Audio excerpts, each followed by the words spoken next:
Sebab 61. Adegan ini juga menarik perhatian banyak orang di jalanan. Hendra menghampiri Wira dan berkata, "Dik Wira, tidak boleh menyentuh wanita sial itu. Kamu bisa mati." Wira kebingungan, lalu bertanya, "Wanita sial apanya?" "Nona besar keluarga Wibowo." Sambil menunjuk ke arah kereta kuda, Hendra berkata dengan suara pelan, "Dia sudah pernah menikah 3 kali. Usia pernikahannya tidak pernah lewat dari sebulan. Suaminya selalu meninggal dengan cara yang misterius. Ada yang mengatakan dia adalah wanita setan yang menghisap energi vital pria. Setiap pria yang bersentuhan dengannya akan mati." Wira tidak percaya. "Sesial itu. Jangan pernah menyentuhnya. Di luar sana banyak wanita lainnya. Kalau punya uang, wanita mana yang tidak mau mendekat?" Ekspresi Hendra sangat khawatir. Dia memperingatkan Wira karena takut setelah Wira meninggal, dia tidak akan bisa membeli gula kristal lagi. Selain itu, dia juga takut Wira akan bekerja sama dengan keluarga Wibowo.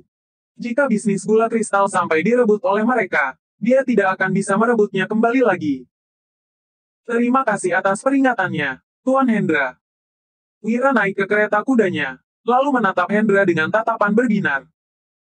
"Tuan Hendra, apa kamu masih mau mengutus orang untuk membuntutiku?"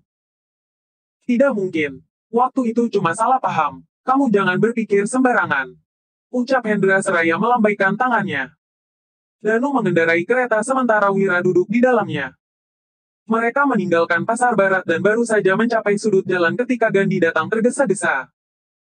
"Tuan muda, ada masalah serius. Orang-orang dari tim penjual ikan dipukul oleh Handoko. Dodi dan Sony melakukan perlawanan, tapi mereka semua malah ditangkap oleh Eko dan anak buahnya. Danur membawa surat pengaduan yang Anda tulis dan pergi ke pengadilan untuk melaporkannya dan para petugas polisi itu. Bahkan, kakakku juga tidak bisa menghentikannya." "Kapan ini terjadi?" Wajah Wira memucat. Dia mengira Eko adalah satu-satunya yang terlibat di balik layar di pasar ikan, tetapi ternyata ada juga petugas polisi. Meskipun petugas polisi tidak memiliki pangkat resmi, mereka memiliki pengaruh di hadapan bupati. Otoritas bupati sangat bergantung pada dukungan dari penegak hukum. Beberapa pejabat berpengaruh di kabupaten menggulingkan posisi bupati dengan mengandalkan koneksi dari para penegak hukum ini. Meskipun menggugat seorang petugas patroli itu kemungkinan besar bisa sukses, tetapi kemungkinan untuk berhasil menggugat seorang polisi itu sangat kecil. Yang lebih penting lagi, dalam surat gugatan itu tidak ada mengungkit nama Parangga sama sekali. Apa Danur sudah gila? Kenapa dia nekat sekali menggugat seorang polisi? Apa tubuhnya yang lemah itu sanggup menahan pukulan sebanyak 40 kali? Sudah hampir 2 jam. 2 jam lalu, Dodi melihat kereta kosong dengan antusias. "Bisnis ini sangat bagus. Semua ikan kita terjual habis. Hari ini kita mendapatkan 34.000 gabak." Danur mendongak dan berkata, "Semua ini karena kehebatan Kak Wira. Dia menciptakan teknik menangkap ikan dengan busur sehingga semua ikan kita tetap hidup. Siapapun yang datang ke pasar ikan akan membeli ikan dari kita terlebih dahulu." Beberapa pemancing lain juga datang untuk membeli ikan. Mereka ingin mencuri ilmu tentang cara mengikat ikan. Namun, rahasia terbesar dari cara mengikat ini adalah harus mengikat ikan 2 kali dengan selang waktu 2 jam di antara keduanya. Cara ini tidak bisa terlihat hanya dengan membeli ikan.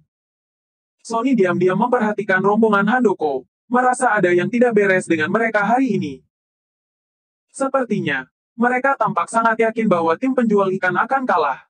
Sebagai pemimpin tim ini, pekerjaan sehari-hari Sony lebih sedikit, tetapi dia harus lebih banyak menggunakan akalnya. Dia selalu memperhatikan bagian yang kemungkinan akan terjadi kesalahan dan memikirkan solusinya. Anggota tim penjual ikan justru sangat bersemangat dan bersiap untuk membereskan kendaraan mereka dan kembali ke desa. Saat ini, ada 3 gerobak keledai, sehingga mereka bisa pergi bola-bali hingga 15 km setiap harinya. Setelah pulang ke desa, mereka bisa menikmati 2 hidangan daging. Tidak perlu diragukan lagi betapa bahagianya hidup ini. Begitu pula dengan Gabrata 3 bersaudara. Sebelumnya, mereka mengalami kekurangan gizi karena belajar seni bela diri. Namun, sekarang mereka sudah mendapatkan cukup protein dan kekuatan mereka semakin bertambah. Ketika tim penjual ikan baru saja hendak pergi, "Sony, Dodi, apa aku menyuruh kalian pergi?" Tiba-tiba, Handoko muncul dengan sekelompok perusuh di belakangnya. Sony mendekat dan mengerutkan kening. "Handoko, Apa yang ingin kamu lakukan? Mau bertarung? Maju saja semuanya sekalian. Aku sendirian saja sudah cukup untuk menghadapinya. Dodi tertawa sinis. Lalu dia maju sambil menggenggam tinjunya. Bahkan, tulang-tulang di seluruh tubuhnya berderak. Gabrata tiga bersaudara, tim penjual ikan, dan Danur yang usianya paling muda juga ikut maju. Setelah melengsarkan budi, Wira juga menyemangati semua warga desa di rapat besar. Tim penjual ikan sama sekali tidak takut lagi terhadap preman lokal seperti Handoko ini. Mereka semua bahkan sangat merendahkannya.